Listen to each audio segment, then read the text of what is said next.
both men are no stranger to history. Right here with Hello Diaz, man. Tell us about your guy going up, Tito, going up this weekend. Well, you know, we're ready to go. You know, when we come to a fight, we leave everything behind in the gym already. So all the hard work is left behind. The strategy, the plan is set for Saturday, and we're just waiting for the moment. And looking at the main event, David Benavidez moving up 25 pounds, right? So facing unified champion Zurdo Ramirez. Just stylistically, what does the fight look like in the ring?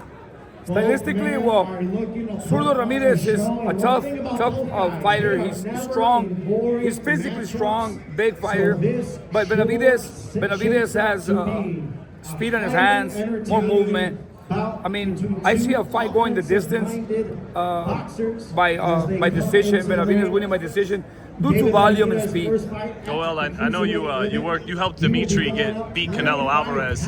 How do you think? First of all, do you think David, who says he can get back to light heavyweight at 100%, he could do that after going up to 200 pounds? And how do you see a fight with him and Bivol going if he does? I just think we gotta see how he performs on this one. This is his first fight, cruiserweight. So it's determined based on the outcome, how he feels, how he looks, and I think he'd go from there. But if he looks good, if he ends up stopping or knocking out Zurdo Ramirez, and then of course he'll fit in a category. But we'll see. It's just a matter of time. Let's see what happens after the fight. The version that fought at light heavyweight against Yard, against Morel, how would you see that version faring against Dimitri Bivol? Well, it will be a good fight, man. I mean, right now we want to see the best fights, and I see a great fight in the future between Benavidez and Bivol. That will be a great fight, a fan-friendly fight, something that the fans want to see. But other than that, you know, I'm looking forward to this one coming up. This main event is gonna be good because Zurdo Ramirez, obviously, you know, he got a title and he don't want to let it go.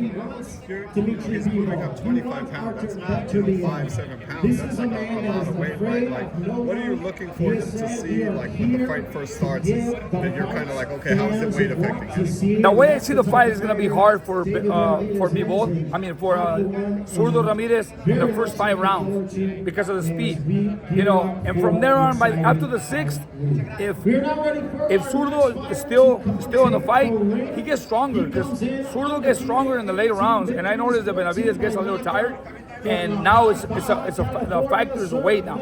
Let's see what it does because Zurdo Ramirez comes into the fight heavy, and hopefully he's not a big factor in the later rounds for Benavidez. But other than that, I see Benavidez, you know, outboxing Zurdo and beating him due to his speed and volume. We got a big fight in Japan this weekend also, right? Inoue, you faced him a couple times against Nakatani. Just how do you think that one goes? You know, I've been against Inoue twice, you know? And I seen that fighter in person. I mean, I've been in the ring with him. He's fast, he's strong, confident. And I've also been against Nakatani. I've been against Nakatani before with Tito Acosta. I just think that Nakatani will put up a fight, but Inoue will stop him. Inoue's been dropped by a few left hands. Donaire hurt him with a left hand. But he gets up and he still wins. But I just think that Nakatani, I mean, he's not ready for Inoue yet. I just think that fight would end up in a knockout as well. You know, just Resendiz versus Munguia, a good fight on the undercard, man. I don't know, how does that one play out? It's going to be a good fight. Every single fight on the card is going to be a good fight. Resendiz versus Munguia. Munguia has a longer reach, taller. If he decides to box, use distance, I mean, I think he can pull it off. But if he tries to step in there and exchange with Resendiz, he can get in trouble. This last one for me, man. Xander Zayas. You know, he's unified champion. He's facing, you know, one of the most dangerous, maybe best pound-for-pound fighters in the world, in Boots Ennis. Just what happens in that fight? Both fighters are great fighters. You know, they're there for a reason. And I just think that Boots Ennis needs a test like that to see where he's at. I mean, honestly, up to now, I haven't seen him beat a big name fighter, and I just think this is gonna be, for me, his first tough opponent, and see where it goes from there. But I just think it's gonna be a great fight. I think to me, it's a 50-50 because Xander Zayas is not a pushover. It's gonna be a great fight, but I just think it's gonna be a good test for Boots. When you trained Tim Bradley to beat Marquez, you kind of surprised Marquez by the movement, and that seems like a good attribute that Xander Zayas has. What kind of game plan, because he's the underdog, what kind of game plan do you think he should stick to if he's going to pull off upset? When Tim Bradley beat Marquez, we just focus on taking away that right hand. Basically, we focus the whole camp is, let's take away the right hand, which is the punch that he landed on Pacquiao the previous fight. So once you execute the right hand, everything else is easy because, Marquez is a counterpuncher. If you counterpuncher, you dominate him, and that's what Bradley did. We just work with his work, and I just think that Xander Zayas needs to do some executions and some really good homework. Well, to that point, though, if you were getting ready for an Ennis, what would you probably have Zayas do to try to pull off that upset? Well, he needs to start smart. Start smart, measure his timing, distance, and be very effective with his punches. You know, don't throw punches that you're gonna miss because Boots will make you pay for every mistake you make. And lastly, Joel, man, if we do wind up getting that Haney-Garcia rematch, even though Haney's... Well, first, have you heard Haney and Shakur? They're discussing a fight, too. What do you think of those fights?